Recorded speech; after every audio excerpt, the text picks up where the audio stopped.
Yeah, so my name's Rashod Taylor. I am from Bloomington, Illinois, and I really got my start in photography back in high school, where I started out doing pictures in the newspaper and yearbook, and got it was my first time using, going through the darkroom, because obviously back then we just had film, so it was a great experience, just shooting events, meeting people. Definitely a people person, so that's kind of how I got my start. And I ended up going to Murray State University, and while I was at Murray, we ended up in our class shooting 35 millimeter medium format and even large format. So that was like the first time I got to use large format was back in college. So actually, I think it was my second year in school. I went from 35, then I started shooting medium format. So I shot medium format most of my college, and for my college like thesis and all that stuff, I was shot medium format. And then after graduating, I kind of did more on my own in terms of getting into the large format. But I think for me, I'm really into portraits, obviously, so I just kind of gravitated to medium format to continue that. I think what really changed the kind of shift to large format was when I got into wet plate, which was about 2012. Once I started shooting wet plate, let me go back. I did have a large format camera after school that I kind of played around with or whatnot, but then once I started shooting wet plate with 4x5 and then 8x10, I got more in the large format, obviously, but then when I wanted to shoot stuff that wasn't wet plate, I started to gravitate more to large format, just because, the size of the negative, your sitter has to sit and contemplate a little bit, and it kind of puts them at ease. And I just, enjoy like the detail of the negative.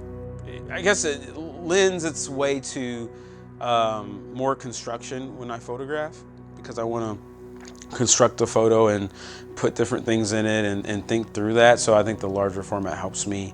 It just slows me down and gets me just kind of stable in terms of what I want to do.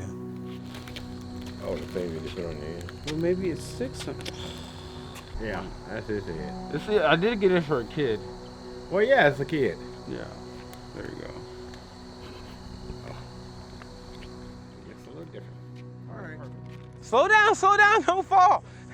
Oh, there he is. So with photographing LJ in the Little Black Boy series, I would say 75% is pretty hectic and crazy, and 25% is probably calm. So I'm glad the calm comes out in the photographs. I want that. When dealing with kids, it's almost like you kind of get what you get sometimes. I always have plans, but if those plans are, properly executed in the way I have in my mind is another thing. Most times, yes, sometimes no. And sometimes I'm willing to just give up and say, all right, let's go get ice cream or let's go play. Because if he's not in it, then it's just not gonna work, right? But no, I try to be in the, what do you call it? It's controlled chaos. I like that word. So it's a lot of controlled chaos with him, and just kind of getting him to be where I need him to be, and kind of using examples for him to kind of calm down and just go in his little zone and let me, photograph him. What are we gonna do? Or have you stand right here? So you stand right here? Turn. I need you to turn this way just a little bit. There you go, perfect.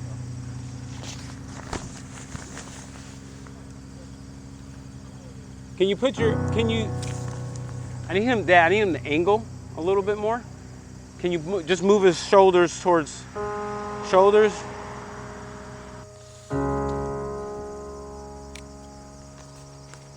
Can we do one without the mask? High pressure, man. I told you. This is. Oh, okay. Oh, wait, here it is. Oh, wait.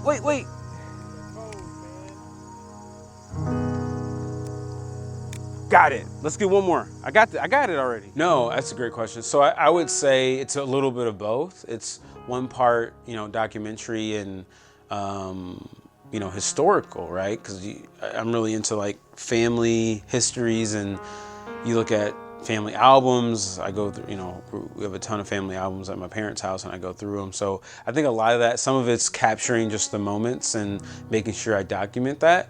And then other part is kind of, it's the closest thing I have, especially through the pandemic. I'm working from home, my wife's working from home, we're all at home. So, hey, everyone's here, so let's try to make something happen. So a little bit of that too, I would say, but I definitely am really into, preserving history and looking at that kind of family dynamic, and then how it also kind of pertains back to history and upbringing and things like that. But I think I take a little bit of everything. And then, of course, like Sally Mann, I felt like there wasn't a lot of father. You don't see a lot in photo history. You don't see a lot of fathers photographing their sons or kids, right? It's really usually the woman who's photographing their kids.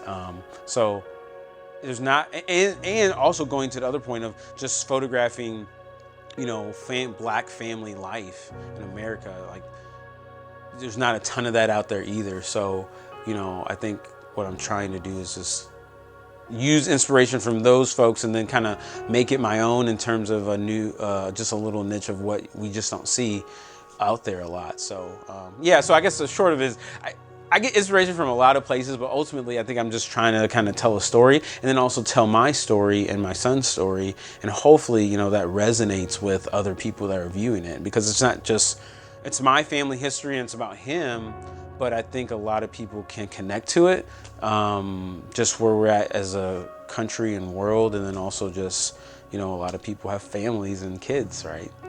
From the day he was born, obviously I'm photographing him, right?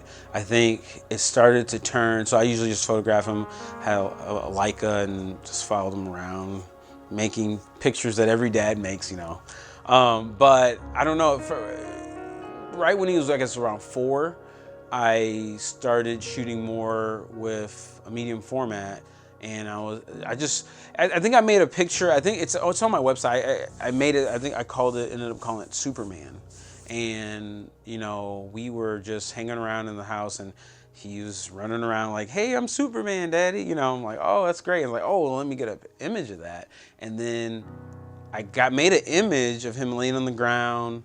And I had him close his eyes, and then I had to put this little plane that, like, I don't know, it was somewhere around the house. I put a plane in, and I made that image, and then it kind of dawned on me, like, wow, I'm gonna make images of him throughout his whole life, but I felt that image kind of started it, I think, in a way. Like, it just felt a little more deeper because I constructed it, because when you think of superheroes and kids and childhood, and then even in that image, it's like Superman's out for the count, right? He's dead, he's down, and I don't know, I think that just kind of got something started in my mind, and it kind of blossomed from there, and then I kind of took it to where it is.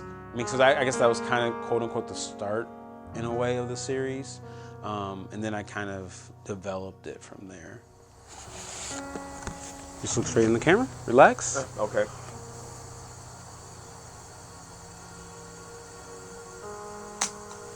Good. That was good. Wait, no, stay right there. This way. Yeah. Put your head this way a little. Yep. And then just turn it. So just go like that. Yeah, that's fine. That's good.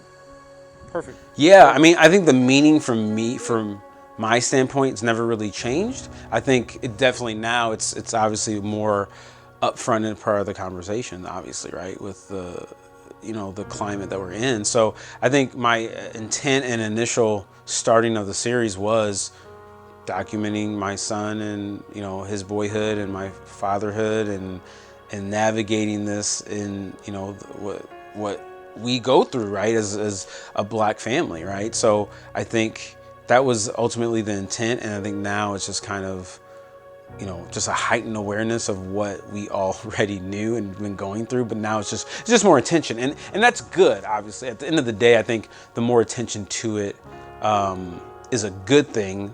It's just a matter of taking that attention and doing something positive with it, so. He loves that thing. So when he first got it, that's all he wanted to do was box and practice and blah, blah. So he was at my parents' house playing with that, and he was just really tired. I'm like, hey, let's make a picture. He's like, okay. And then at that point, he like laid down while I was getting, because it was a large format, so I had to, can't remember if I had to load more film, or I was just taking my time getting my film together, getting it set up, and then he ends up just laying down and falling asleep with one glove.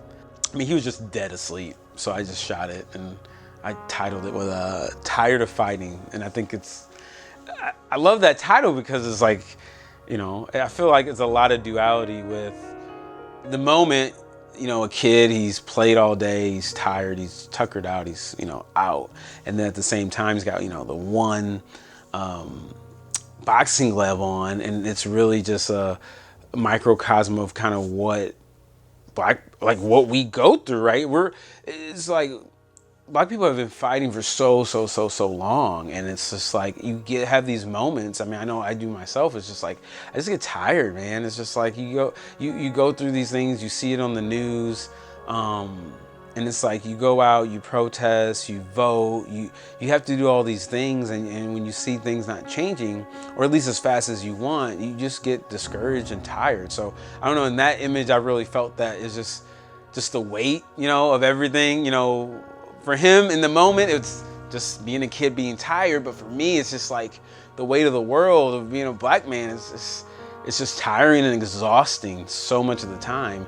And I wanted that to come out in that photograph, and it worked out pretty well, I think. So yeah, a lot of my art making is, some of it's kind of in the moment, and things just kind of present themselves to me, and I'm like, ooh, let me capture that. I gotta hurry up before things move, right? And then some of it is just me, putting things where I want in the frame, whether it be the lighting or LJ or different props, a lot of it is constructed too. So I like that happy median of construction and then letting things happen, just because I just think it adds just more dynamic.